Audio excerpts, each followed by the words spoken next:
Bismillahir Rahmanir Rahim. Alhamdulillah, salatu wassalamu ala sayyidina Rasulillah wa ala alihi wa sahbihi wa man wala. Amma ba'd. Baada ya kumshukuru Mwenyezi Mungu na kumtakia rehema na amani Bwana Mtume sallallahu alaihi wa alihi wasallam, tuendelea. Tumfika wapi? Wa qaddara arzaqahum, tukafika mpaka tukasema wa annahu wala yahduthu hadithun, sio? Hii ndio ya mwisho. Wala yahduthu hadithun, na hakutokei tukio illa biqadaihi, isipokuwa kwa elimu yake. Yani yeye tayari yofanyaje, yuijua, wa qadarihi, na kuwa yeye anaiweka ile miqdari, anaweka ile kadri, ataka kitu hiki kitatokea muda fulani wakati fulani, na hiyo ni qadarihi wa iradatihi, na kwa kutaka kwake, na kwa kutaka kwake. Tulikomea hapa nafikiri, sio? Sikia mwisho. Haya tusome. Bismillah. wa iradatihi wa annahu ta'ala hayyun alimun muridun qadirun mutakallim sami'un basir. Naam, asema wa annahu ta'ala hayyun, na yakuwa yeye Mwenyezi Mungu yuko hai, yuko hai. Sasa tuenda kwanza tuafasiri neno kwa neno, kisha baadaye tutakuja kueleza. Na lazima yani mtu aamini kuwa ya kwamba Mwenyezi Mungu yuko hai, yani Mwenyezi Mungu aliyetukuka. Taala maana yake ni aliyetukuka. Alimun ni mwenye kujua, alimun ni mwenye kujua. Muridun ni mwenye kutaka, murid ni mwenye kutaka. Qadirun ni mwenye uweza, ni muweza wa kila kitu. Mutakallimun ni mwenye kuzungumza. Sami'un ni mwenye kusikia, sawa. Basirun ni mwenye kuona. Kwa hivyo lazima muumini aamini mambo kama haya. Naam. Na hapa tuliposema kuwa Mwenyezi Mungu yuko hai, si tumesema hapa wa annahu ta'ala hayyun, Mwenyezi Mungu yuko hai. Tujue kuwa uhai wake hauna mwanzo na hauna nini? Hauna mwisho. Hauwezi kuwa na mwanzo. Maana ukiwa na mwanzo lazima kuna alomleta, hawezi kuwa amejileta mwenyewe. Ushaelewa? Kwa hivyo yoyote yule ambaye sisi tumuita ni Mungu lazima awe hana mwanzo. Na ni lazima tukue na mmoja yule wa kwanza ambaye awe hana nini? Hana mwanzo. Naam, na hana mwisho pia. Sawa? Alimu ni mwenye kujua, muridun qadirun. Na hapa tukisema kuwa yuwazungumza, mazungumzo yake ni azali. Yani pia hayana mwanzo na hayana nini? Hayana mwisho. Hayana mwanzo na hayana mwisho. Tamam. Hatusemi Qur'ani imeumbwa. Sisi akida yetu ni kuwa Qur'ani haijafanya nini? Haijaumbwa. Maana yake ni maneno ya Mwenyezi Mungu ambayo yalikuwa na yatakuwa na yalikuwa hata kabla ya kuumbwa wakati. Hana mafungamano yoyote na nini? Na wakati. Hana mwanzo, hana mwisho. Sawa?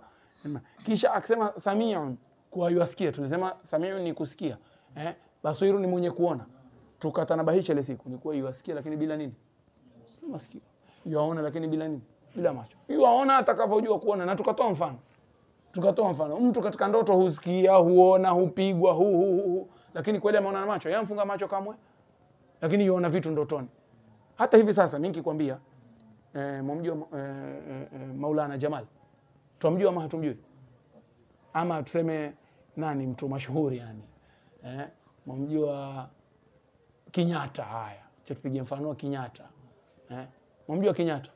Sote tukifunga macho, nikiwaambia fungeni macho mumfikirie wewe Kenyatta, utamwona katika akili yako muone. Kwa hivyo waweza kuona bila macho. Na walillahi almathalul a'la. Huu ni mfano na waiona ndio hiyo. Kwa hivyo sisi hapa hatusemi kwa Mungu yuaona hivyo. La, hasha wakalla. Mungu yuaona, yeye ajua anavyoona, lakini tunataka kumaanisha kuwa si lazima mtu awe na macho ndio afanye nini? Aone. Tamam. Kisha sema endelea. Ya'lamu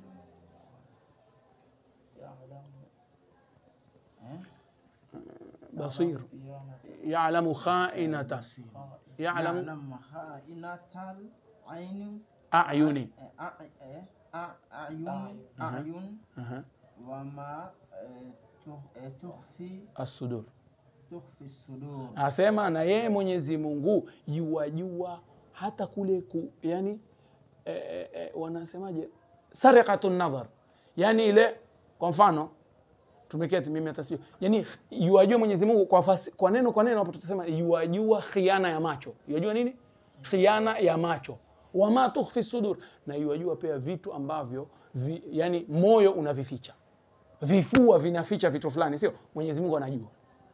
Sawa Tuendelee kisha tutaeleza baadaye kama kawaida. Tuendelee, nataka tumalize kama kipande kisha ndo. ويعلم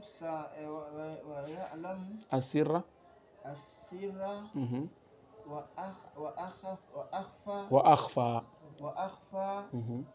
خالق خالق كل شيء. وهو الواحد القهار.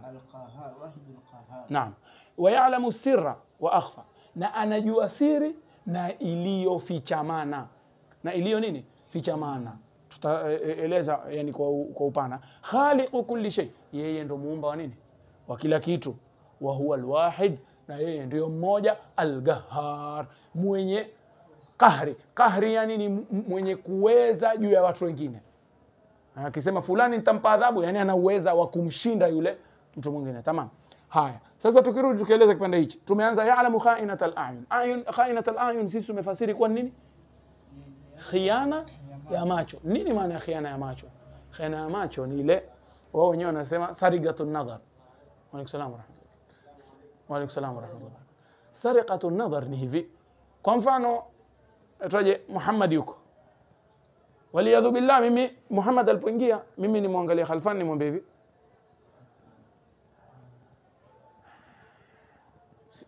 Umemwashiria kwa macho, hatujazungumza bwana. Ile ni khiana ya macho. Hiyo ndo khainatul a'yun. Sasa Mwenyezi Mungu hata ile hufanya nini? Hujua, na akajua wewe umemsengenya yule ama umemtilia maneno fulani kadha kadha dhambi zile. Sasa umeficha macho yani ile hakuelewa ama mimi nimefanya khiana lakini kupitia nini? Kupitia macho. Nimefanya hivi. Yani kama ambaye namwambia ni huyu, yule ambaye alikuwa tunamzungumzia ni huyu, ama huyu ndo umuibie ama waliyadhu billah. Tumeelewana kwa macho. Kisha asema ya'lamu kha'inatal a'yun wa ma tukhfi sudur, na mambo ambayo moyo unaficha, yani mambo yale ndani ya moyo wako Mwenyezi Mungu yajua. Imani yako kweli, kwa nini umeswali, kwa nini umefunga? Je, kweli tumefunga kwa ajili ya Allah ama kuna mengine? Tumeswali kwa ajili ya Allah ama kuna mengine? Wa hakadha. Kisha asema wa ya'lamu sirra wa akhfa, na anajua siri. Siri ni jambo labda baina ya watu wawili, baina ya watu watatu, siri. Sawa, ingawa Waswahili wasema hakuna siri ya watu wawili. Ukishamwambia mtu ujue haya, yeye pia ana rafiki yake karibu sana. Wewe ukimwambia mtu amwambia, angalia bwana, mimi nakwambia wewe bwana, mimi nakuamini bwana, wewe rafiki yangu bwana wa karibu. Yeye pia ana mwingine rafiki yake wa karibu, atamwambia angalia bwana, yule Ahmed ameniambia, lakini bwana angalia, mimi nakuamini bwana, wewe rafiki yangu wa karibu. Yule watatu pia ni hivyo hivyo, na itaendelea shaenea. Almuhim, turudi. Siri ni kama hivyo. Ni ile ya watu wawili, watu watatu. Akhfa ni kitu ndani ya siri kilichofichamana. Baadhi ya maulama wanasema ni kitu ambacho hata wewe mwenyewe hujakijua. Ni kitu ambacho wewe labda utakifikiria baada ya mwezi, Mwenyezi Mungu ashakifanya nini? Ashakijua. Ama wengine wanasema la, si kile ambacho hujakijua lakini utakijua, la, bali ni kitu ambacho wewe hivi sasa hakuna mtu mwingine akijua isipokuwa wewe. Hiki ni kimefichika kuliko siri. Kilichofichika kuliko nini? Siri. Sawa? Khaliqu kulli shay, naam, ndo muumba wa kila kitu. Huwa alwahidul qahhar. Kisha wa annahu ta'ala ba'atha sayyidina Muhammadan abduhu wa rasuluhu ila jami' al-khalqi lihidayatihim walitakmili maashihim wa maadihim. Naam, asema acha ni tafsiri hapa kuna maelezo mengi, kwa hivyo tutafasiri. Asema na pia muumini lazima ajue, Muislamu lazima ajue, mukallaf lazima ajue nini? Ajue kuwa Mola aliyetukuka ba'atha sayyidana Muhammad, amemtumiliza nani? Bwana Mtume sallallahu alaihi wa alihi wasallam, amemtumiliza bwana wetu Sayyidina Muhammad abdahu. Naam, amemtumiliza, yani amemfanya mtume. Amemteua kama hivi. Tamam. Lakini ba'atha maana yake ni amemtuma, kama kumpa kazi, nenda shaelewa. Kwa hivyo ndo amemtumiliza, sisi tunasema amemtumiliza Muhammad sallallahu abdahu, mja wake, yani yeye bwana Mtume Muhammad nani? Ni mja wa Mwenyezi Mungu. Wa rasulahu, na ni mtumi. Waswahili wale wa Kiislamu wapenda kusema si mtume, ni mtumi. Manake mtume kwa Kiswahili maana yake nenda kama mwambie mtu mwingine akufanyie kazi fulani. Yani kama mimi nimwambie Khalfani, mtume amiri akafanya kitu fulani. Shaelewa? Kwa hivyo bora zaidi niseme mtumi si mtume. Sawa? Lakini haina neno. Bora maana inafahamika. Wa rasulahu ila jami'il khalqi. Kwa yeye ni mtume kwa viumbe wote. Mwenyezi Mungu asemaje katika Qur'ani, wama arsalnaka illa rahmatan lil alamin. Na hatukukutumiliza wewe, hatukukufanya mtume, hatukukutuma wewe isipokuwa ni rehma kwa nani? Kwa walimwengu, rehma kwa viumbe wote. Kisha asema li hidayatin. Kwa nini amemtumiliza? Kwa nini bwana mtume ametumilizwa? Ametumilizwa kwa uongofu wetu, ili tupate uongofu. Li hidayatin, ili kwa uongofu wao, yani kwa kuongozwa kwao. Walitakmili maashihim, na awakamilishie maisha yao. Walitakmili, na awakamilishie maashihim, maisha yao. Wa maadihim, na nini? Na marejewa yao. Marejewa, yani mutakaporejea siku ya kiyama, yani sasa. Sasa bwana mtume kutumilizwa kwake ni atuongoze na atukamilishie maisha yetu hapa duniani, na maadihim, pale marejeo yetu. Sisi sio tusema marejeo, sio marejeo ni ngamani. Mwenda tezi nao marejeo ni ngamani. Yani marejeo ni ile sehemu utakayorudi. Sasa bwana mtume hapa duniani ndio hiyo maashi, maisha yetu ya duniani, na maadihim ni maisha wapi? Ya akhera. Sawa? Asema wa ayyadahu, endelea. Wa ayyadahu bil mu'jizati adh-dhahira, na akamsaidia, yani Mwenyezi Mungu akamsaidia bwana mtume sallallahu alaihi wa alihi wasallam. Ayyadahu, yani akamsaidia bil mu'jizati, kwa miujiza. Amemsaidia, yani amempa nini? Miujiza adh-dhahira, miujiza aliyoko wazi. Kabla ya kuingia kwa bwana mtume, hapa kuna maelezo. Hapa kuna nini? Kuna maelezo. Tamam. La ilaha illa Allah Muhammadur Rasulullah. Muujiza ni nini? Na hapa maelezo kidogo yatakuwa marefu. Muujiza ni nini? Muujiza, sisi Waswahili tunasema muujiza ni kitu kilicho khalifu ada. Kitu kilicho khalifu ada. Kwa mfano mtu akwambie leo, taban ni kitu kilicho khalifu ada, lakini hiyo kimetokea kwa nani? Kwa mtume, mmoja katika mitume. Ikitokea kwa mmoja wa mitume tunaita nini? Ni muujiza. Ikitokea kwa mmoja katika Waislamu ambaye si mtume, hii si muujiza. Nini? Ni karama. Inaitwa karama. Sawa? Na sisi Ahlus Sunna, sisi kama Ahlus Sunna tuamini kuwa kuna karama. Sawa? Muujiza kama mfano gani, ama karama kama mfano gani? Mfano kama Saidina Musa alipokwenda akapiga bahari na fimbo yake, nini kafanyika? Bahari kapanuka, ikafarikiana bahari, wakapita wenyewe kwa raha zao. Saidina Musa, Mungu alayhi salam. Sasa ile ni muujiza. Lau jambo kama lile litokee kwa mtu ambaye si mtume, tutaita karama. Na muumini lazima amini kuwa kuna karama. Ahlus Sunna sisi akida yetu ni kuwa karama yawezekana. Karama yafanya nini? Yawezekana.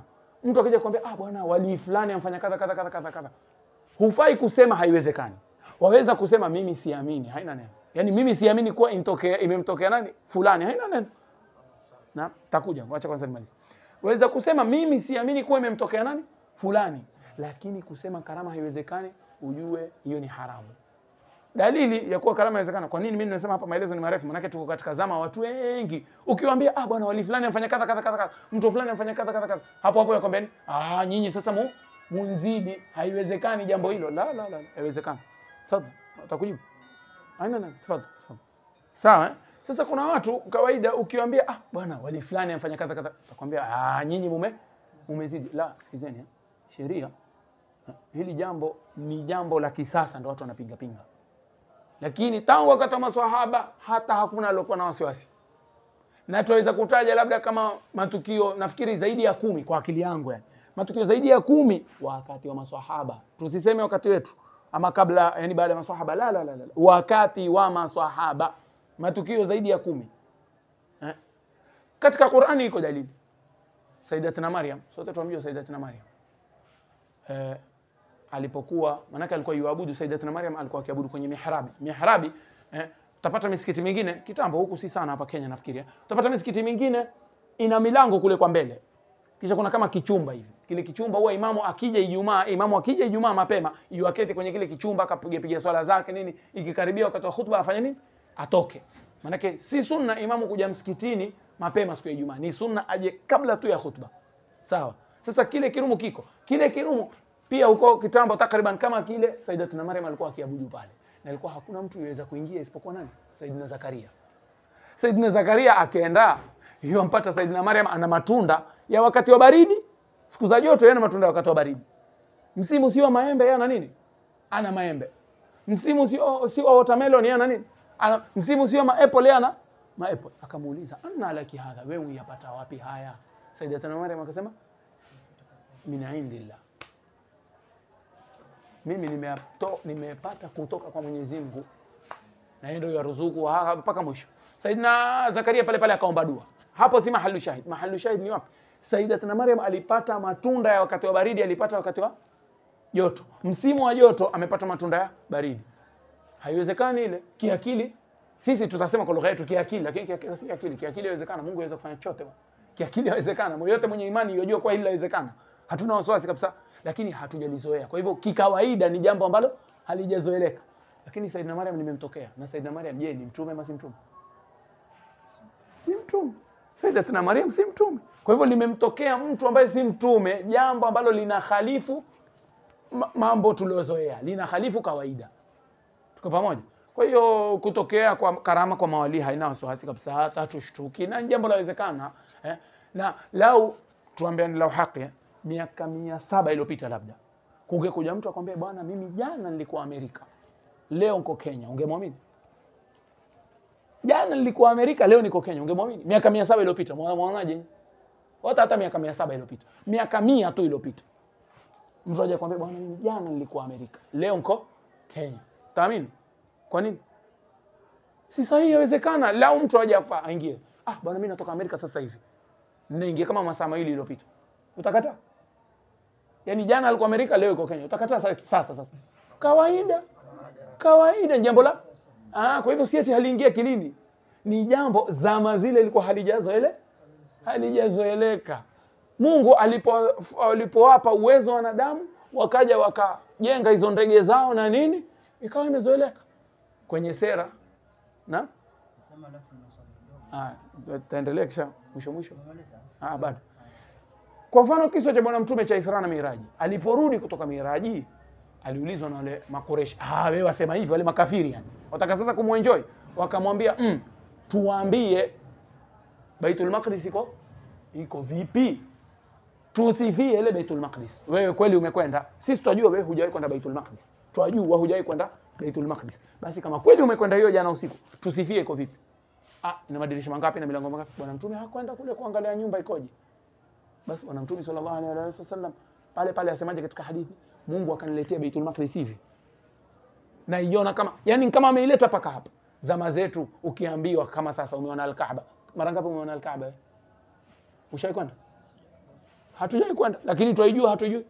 Tuijua rangi yake hatujui. Yani mzungu anatuletea TV. Yani ule mzungu ana uwezo, lakini Mungu hawezi kumfanyia bwana mtume bwana. Paka mmoja katika mashekhe alikuwa akituambia, sisi tuna mazoea, astaghfirullah alazim, waislamu atakwambia wali fulani, kwa mfano wali akwambia ama uambiwe wali fulani yule yuazungumza na wali mwingine yuko Saudia, utasema bwana nyinyi mumfanya nini, muzidi, yuazungumza bila simu bila kitu. Jamaa, yani mzungu yuweza kutuletea kifaa ambacho yaweza kuzungumza mtu yuko Amerika, mtu yuko Saudia, lakini Mungu hawezi kufanya watu ambao wana alaka nzuri na Mungu, watu wana uwali, wana ukaribu na Mungu. Yani Mungu hawezi kufanya huyu azungumze na wali mwingine kule, uwezo huko, lakini hatumwambii ati lazima muamini bwana shekhe langu ni wali ana karama kadha. La, tukwambie lazima. Sisi tukwambia tu lazima uamini kuwa karama ni kitu kinafanya nini, kinawezekana, ni kitu kinawezekana. Hakika kama hiyo ni karama. Na miujiza, karama, maulama watuambia miujiza mingi ya mitume inaweza kuwa ni karama pia kwa watu wa kawaida, watu wa mawali, yani inaweza kuwa ni karama. Hakika. Tamam, swali kabla tuendelee, maana najua haya masala kidogo sababu limekwisha swali lako. Shalijibu ama tuanze na mzee kwanza? Kwa sababu katika kuna mahali nimesoma kwamba Imam Abu Hanifa alikuwa akitawadha, yani akiona mtu anatawadha anajua yuaona madhambi yakitiririka. Sasa hiyo kuna mwingine mtu ambaye anasoma pia anasoma nasema hiyo ni vigumu, kwa sababu miujiza kwa mtu wa kawaida si rahisi kuona. Sasa kitu yaani hakuna mwanadamu kama sisi ambaye anaweza kuona ghaibu. Pole pole, sawa.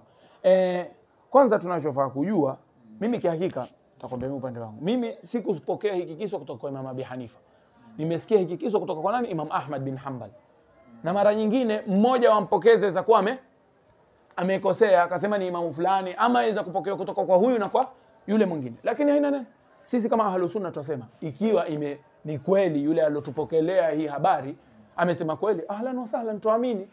Ikiwa kuna mtu pale amesahau, ameghafilika manini, haiwezekani. Yaani akawa amekosea, amedanganya, ametunga manini, tuambia khalas ni urongo, haina neno. Lakini kusema haiwezekani, tupe dalili kwa haiwezekani. Sisi tuna dalili kwa Sayyidatuna Maryam imewezekana. Na kuna dalili nyingine nikwambia kwa maswahaba kuna visa vimetokea. Basi wacha nikupe moja cha hiyo ghaibu yani. Kama yani utasema ni kama ghaibu. Siku moja Sayyidina Umar yuko kwenye mimbar. Sayyidina Umar yuko kwenye mimbar yatoa khutba.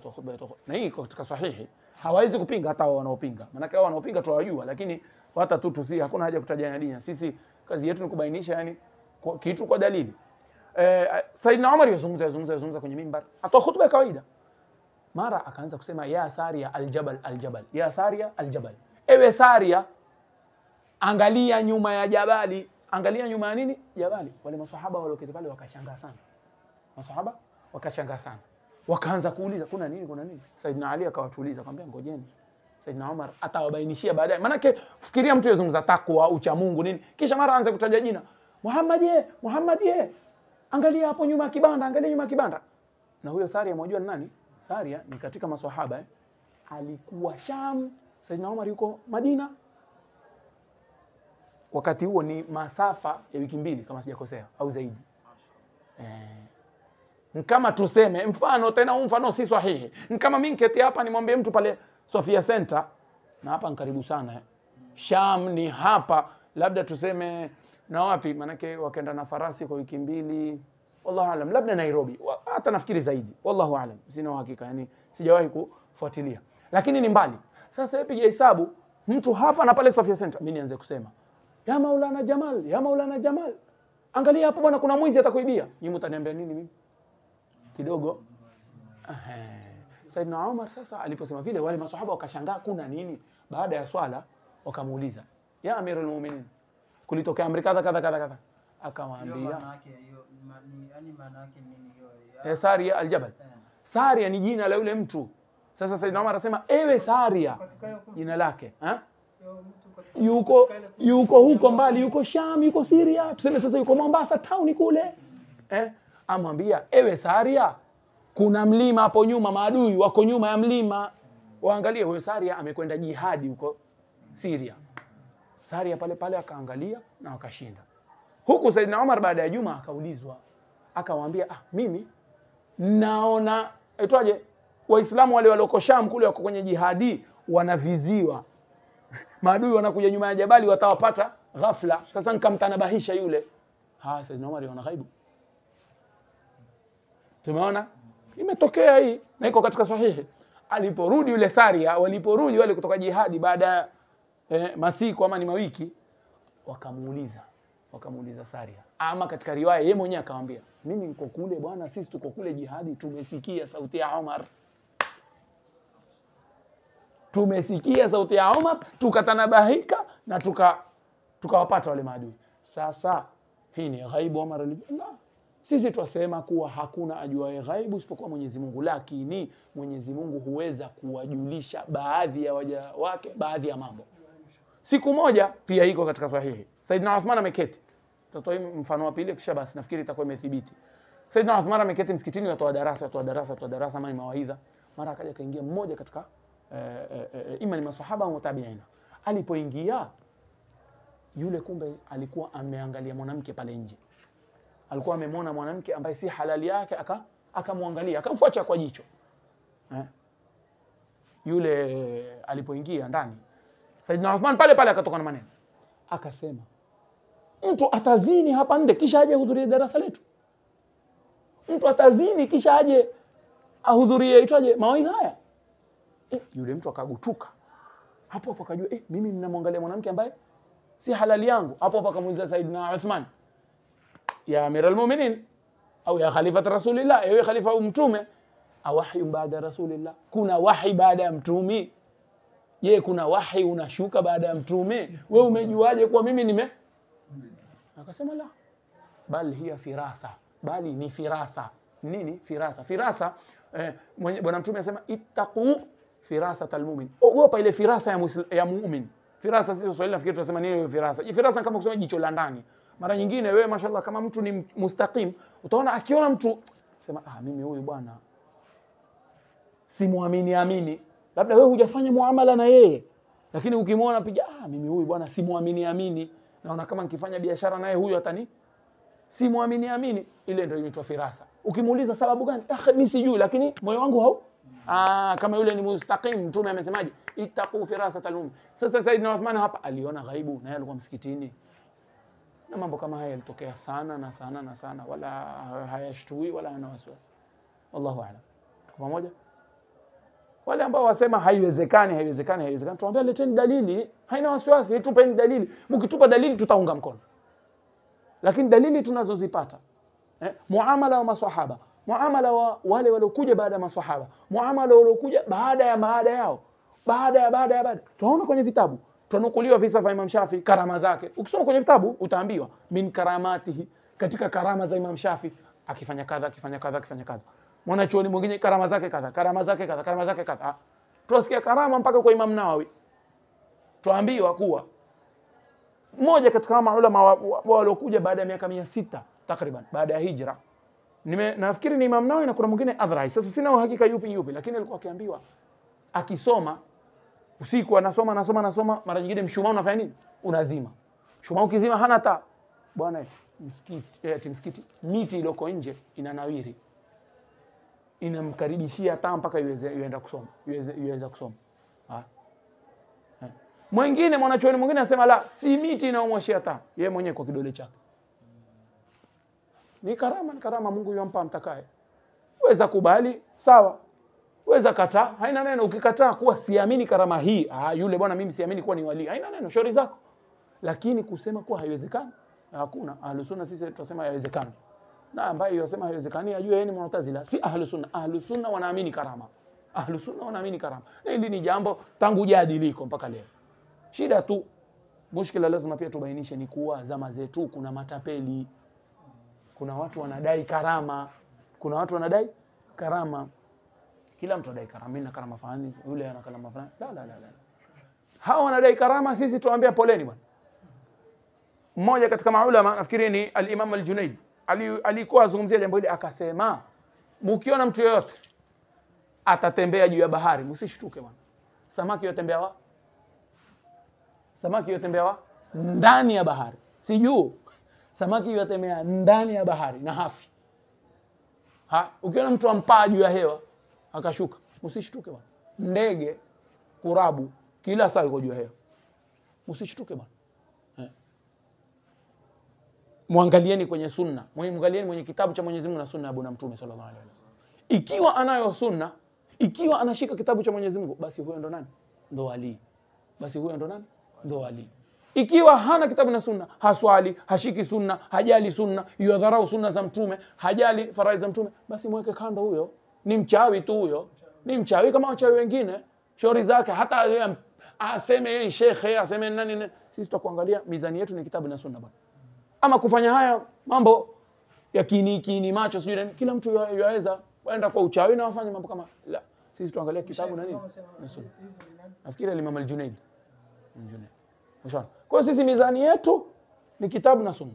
Na mashekhe zetu tuambie bwana, al-istiqama a'zam karama. Istiqama, kubaki katika ile laini kwa muda mrefu, kubaki wewe hutoki. Kila siku wewe una witri yako ya raka 3 huachi. Ile ndo karama kubwa zaidi. Ile ndo jambo kubwa. Ama kutembea juu ya maji, ama kutembea ndani ya maji, ama kupaa. Jambo hata wazungu siku hizi wafanya kwenye mandege, sio? Makafiri wafanya. Kutembea juu ya maji, yani taban ni mambo ya kichawi mtu anaweza kufanya, sio? Lakini mtu gani huyo yuweza kuswali dhuha miaka 30 40 hakosi dhuha raka 8 kila siku, na labda pale yusoma juzu 1 juzu 2 ya Qur'an? Nani awezaye kazi? Mwenye kufanya hii ndio tutasema hii ni karama. Hii ni nini? Karama. Allahu a'lam. Hata Nishajibika. Ndio maana huwa anasema afadhali mtume. Kuna kile kisa cha kutadisa siku ile ilala kwenda kubishana na Imam Abi Hanifa. Kuletwa nini? Kuletwa. Lakini yule alikuwa anatumia ile kama namna ya kumuonyesha kwa haiwezekani. Ushaelewa? Yule alikuwa anataka kumuonyesha kuwa wewe wasema kimti hakiwezi kujitengeza nipate boti. Vipi waamini kuwa ulimwengu wote? Kwa hivyo ilikuwa namna ya kumpata yule. Sawa, tuendelee. Ama tosha. Bismillah. Leo manake tuna nafasi hiyo na sio wa ayyadahu bil mu'jizati. Tukasema akamsaidia kwa nini? Kwa muujiza. Tamam. Na nafikiri tumefahamu hii nukta ya mwisho niliyotanabahisha. Wengi wanadai karama. Wengi hudai nini? Karama. Sisi kazi yetu ndugu zanguni, kwanza hatukuletwa hapa tuhukumu. Yule akidai karama ina neno, mwate bwana, yeye na nani? Yeye na Mungu wake. Hata wewe na karama milioni itakusaidia nini wewe? Kama waitakidi ni mtu mwema, nenda kamwambia kuombe Mungu. Alhamdulillah rabbil alamin, yankwisha. Wala usimpige, usimdhulumu, usimtukane. Kama waamini mtu ni mtu mwema, usifanye nini? Usimtukane, usimdhulumu. Alhamdulillah rabbil alamin. Sawa. Asema wa annahu, umepata? Wa ayadahu bil mu'jizati الظاهرة وأنه عليه الصلاة والسلام صادق في جميع ما أخبر به عن الله تعالى. Asema na uamini wewe kama Muislamu, wewe kama mukallaf lazima uamini. Uamini nini? Ya kwamba yeye bwana mtume sallallahu alaihi wa alihi wasallam, rehma na amani zimfikie, sadiqun, ni mkweli, fi jamii, katika kila kitu, fi jamii ma akhbara bihi, katika kila alichotuambia, kila alichotueleza bwana mtume ni mkweli yaqinan. In kana gala faqad sadaq. Sayyidina Bakar akisema in kana qala faqad sadaq. Ile kisa cha Israeli tulikiashiria, wale makureshi walipomuuliza mtume, leo unajipya? Abu Jahal alimuuliza, wewe unajipya? Bwana mtume akamwambia, ndio bwana, mimi jana nilikwenda mpaka Yerusalem. Ulikwenda jana usiku na leo umeamka kwetu? Akamwambia ndio. Akamwambia, angalia, mimi nikikuitia watu hapa, wewe utasema maneno haya? Akasema, wewe mimi ni ukweli, mimi nitafanya nini? Nitasema, sifichi ukweli. Yule Abu Jahal akaenda, kaita watu wakaja.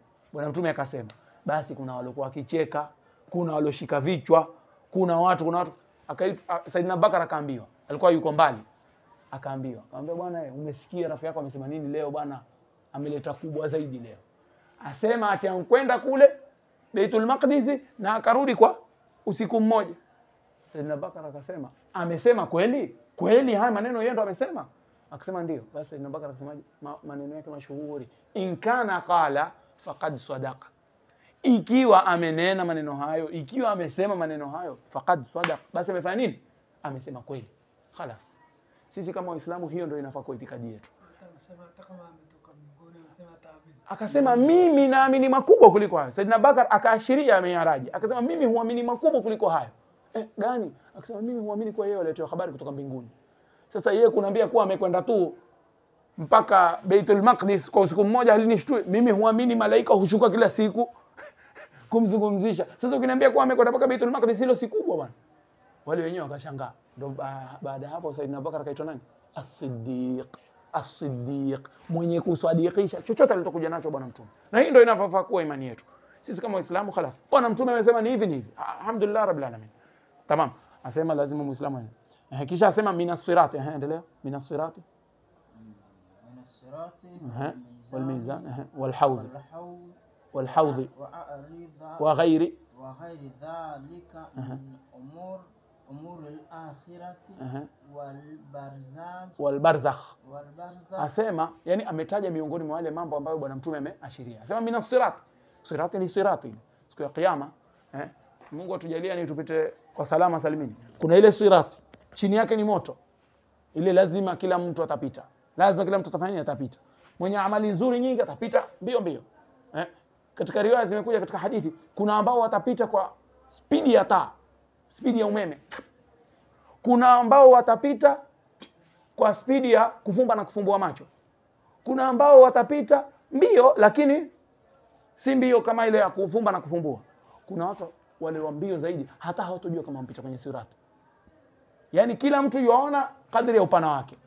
Mtu aweza kushangaa, vipi kitu upana wake ni sawa sawa? Manake Bwana Mtume asema upana wake ni yani ni umekonda kuliko nyele.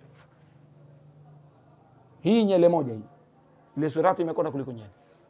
Sasa vipi sisi tutaona, yani kwa mfano, huyu mwema ataona ile ni pana, atapita hata sijue kuwa amepita kwenye sirati.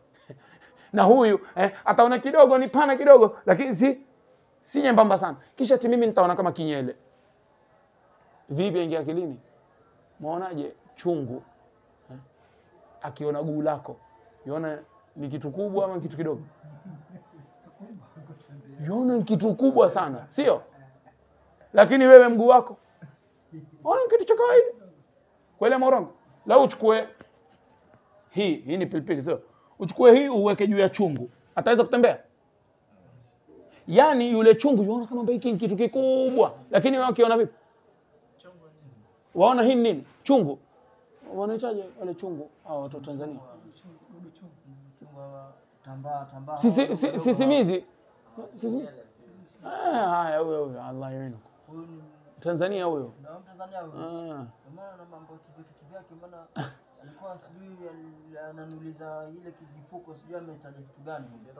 Kiroba. Kiroba ni hata sijui. Tuendelee. Sasa waona hii Mungu ametuumba sisi na ndudu chungu tofauti. Ametuumba sisi tuone kama hii ni ndogo sana, lakini amemuumba yeye aone ni kubwa sana. Je, siku ya kiyama hawezi kufanya mimi nikaona ni nyembamba na mwingine akaona ni pana? Ana uwezo huo. Kama hapa duniani amefanya. Hii ni mifano ambayo twayaona duniani, tukaenda siku ya kiyama ama tukisikia mtume anasema kadha hata tusishangae. Tusiseme haingia akilini, la, bali yaingia akilini na wewe kila siku aishi hivyo. Kila siku sisi twaishi kuwa chungu yuogopa guu lako. Na wewe guu lako aliona kawaida tu, hata labda mtu mwenyewe amekonda kweli, atakuwa labda yuachezewa, lakini chungu akimwona yuamuogopa. Tumefahamiana? Kwa hiyo Mungu anao uwezo huo. Hiyo ndo sirati. Nasema mina sirat wal mizan. Na mizani toba ni mizani, kwa Kiswahili ni mizani, sio? Na mizani yani itapima nini? Itapima amali zetu. Wal haudhi. Al haudhi ni kisima. Al haudhi, ngoja, al haudhi ni kisima. Kisima cha Bwana Mtume sallallahu alaihi wasallam. Kisima cha maji. Siku ya kiyama, Bwana Mtume atakuwa na kisima na atanywisha watu wema. Tuombe Mwenyezi Mungu atujalie yani. Na imekuja katika baadhi ya riwaya kuwa watu wengine watanyishwa na Saidina Ali, wengine watanyishwa na Saidina Uthman, wengine watanyishwa na Saidina Umar, na wengine watanyishwa na Saidina Bakari, na wengine watanyishwa na Bwana Mtume sallallahu alaihi wasallam. Na kuna watu ambao wako daraja ya itakuwa takriban ni daraja ya juu zaidi, watanyishwa na hawataona mkono nani wanywisha, watauliza nani wanywisha. Kisha Mwenyezi Mungu atasema ama watasikia sauti inasema wasaqahum rabbuhum sharaban tahura. Na Mwenyezi Mungu amewanywisha wao, Mola wao amewanywisha Mola wao sharaban tahura, maji ambayo ni masafi zaidi. Na katika hadithi imekuja kuwa mwenye kunywa maji yale katika kisima hicho la yadhma'u ba'dahu abada, hapati kiu baada ya hapo, milele. Wewe ukiingia peponi upati kiu, maana ushakunywa kutoka kwenye kisima cha nani? Cha Bwana Mtume sallallahu alaihi wasallam. Ndio hiyo haudhi ni kisima. Wa ghairi dhalika, na mengine min umuri al-akhirah, katika mambo ya akhira, wal barzakh, na barzakh yani ni baada ya kifo. Kuna mambo mingi yatatokea baada ya kifo. Taambia yule mtu aliyokuwa akikosa swala atafanywa kadha, yule mtu mwema atakuwa ni kama ni pepo pale, wa hakadha mpaka mwisho. Kisha sema wa min suali malakaini wa adhabil qabri wa naimihi. Asema na pia lazima tuamini wa min suali almalakaini, na tuamini maswali ya nani? Ya malaika wawili, yani kaburini, sio? Wa adhabil qabri, na adhabu ya kaburini, wa naimihi, na neema za kaburini. Tamam. Na lazima kabla tuendelee, nimalize. Na lazima pia tuamini kuwa kaburini ile adhabu ama ile neema, Mungu atujalieni watu wa kupata neema, ile neema mtu atakayopata ni kwa mwili pamoja na roho. Ni kwa mwili pamoja na vipi mtu ataadhibu? Bwana angalia, hatuyajui haya bwana. Hatufanyi nini? Hatujui. Mungu ndo ajuaye. Mungu ndo ajuaye. Watu wengine huja yajua mambo kama haya, huwezi kuyapima. Si eti huwezi kuyapima kwa akili. Kihakika unaweza kupima kwa akili. Kwa uhakika tukiangalia bidika. Manake tutatoa mfano utaona akili imekubali. Lakini kikawaida hatuwezi kupima na mambo tunayoona. Nafikiri hapo tutakuwa ndo tumetumia maneno ya sahihi zaidi. Hatuwezi kupima na mambo tunayoona ama tunayoyazoea ama tunayoyasikia. Kivipi? Watu huja wakauliza, vipi watu wawili watazikwa kwenye kaburi moja, mmoja mwema, mmoja muovu, kisha huyu adhibiwe na huyu mwema asifanye nini? Asiadhibiwe. Vipi huyu mwema hatosikia adhabu? Lakini jambo hili mvitekesho. Yaani si vichekesho, astaghfirullah. Ni swali watu uliza, lakini tutakwambia jibu la rahisi ni kuwa haya ni mambo ambayo hatuyajui kikamilifu. Lakini madamu tumeambiwa na mkweli, lazima ufanye nini? Uamini. Lakini mtu akitaka kiakili aweza kujibiwa. Mfano mmoja wa mashekhe zetu alikuwa akitoa mfano akisema, tuangalie watu wawili waweza kuwa wamelala kwenye kitanda kimoja. Mmoja akaota ndoto mbaya. Akiamka hali yake inakuwa vipi? Ameshtuka, amekereka. Mara nyingine kwenye ndoto umepigana, umepigwa, umeadhibiwa. Ukiamka jasho, walia, waudhika, wasikia mwili umechoka, kweli urongo? Na yule kando yako alala hata sasa. Yani katika dunia Mungu anaweza kufanya jambo kama hili. Basi ndo kwenye barzakh hataweza. Ndio kasema kiakili kihakika yakubalika. Ni vile tu sisi katika mazoea yetu hatujazoea ama hatujafikiria kisawa sawa. Tamam. Tuendelee. Wa anna al-Qur'ana wa jami' al-kutubi kutubillahi al-munzalati haqqun. Naam, haqqun. Asema na pia acha nimalize. Asema na pia lazima tuamini kuwa vitabu vyote vya Mwenyezi Mungu vilivyoteremshwa ni haki. Wa jamii al-kutubi, na vitabu vyote, yani wa anna al-Qur'ana, afwan, wa anna al-Qur'ana, na ya kwamba Qur'ani, wa jamii al-kutubi, na vitabu vyote vya Mwenyezi Mungu, wa jamii kutubillahi, wa jamii kutubillahi, na vitabu vyote vya Mwenyezi Mungu al-munzalati, vilivyoteremshwa haki, ni haki. Lazima tuamini kuwa hivyo vitabu ni nini? Ni vya haki, ni vya kweli. Tamam. Na labda hatujui idadi yake. Lakini vile vinne lazima tufanye nini? Tuvijue. Qur'ani, Taurati, Zaburi, Injili. Qur'ani kwa bwana mtume, Zaburi kwa Saidina Daudi, Taurati kwa Saidina Musa, Injili kwa nani? Saidina Isa. Alhamdulillah rabbil alamin. Lazima tuamini hizo.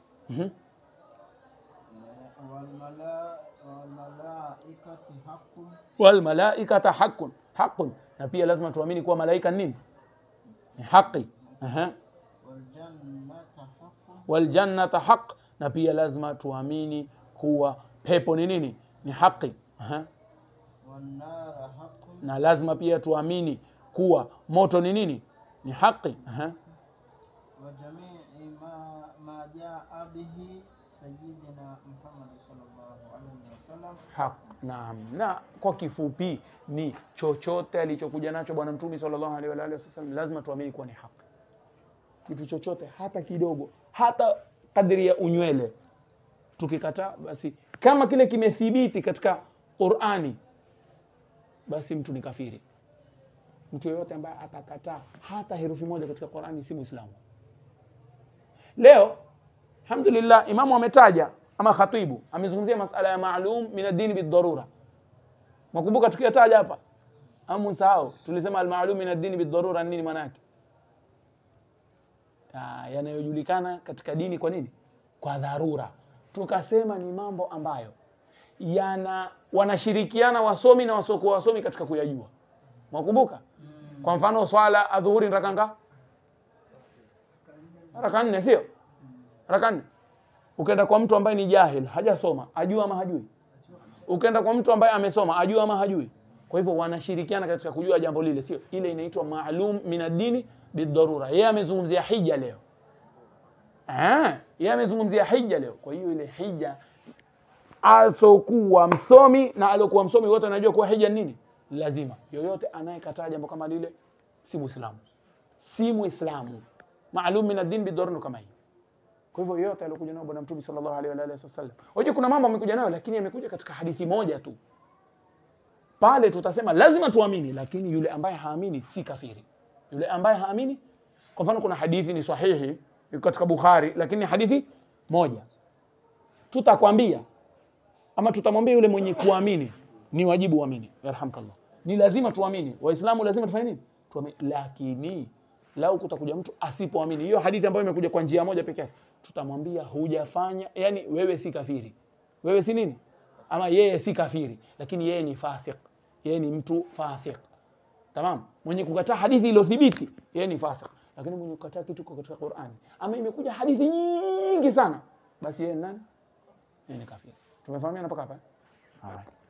Kisha asemaje? Faslun, sio? Sasa ataingia kwenye masail sasa udhui. Atasema faslun fi furudhi alwudhu au furudhu alwudhu sita. Tamam. Tutakomea hapa inshallah. Sallallahu ala sayyidina Muhammad wa ala alihi wasallam. Sasa ustadi. Naam. Ona tufundishe. Alhamdulillah.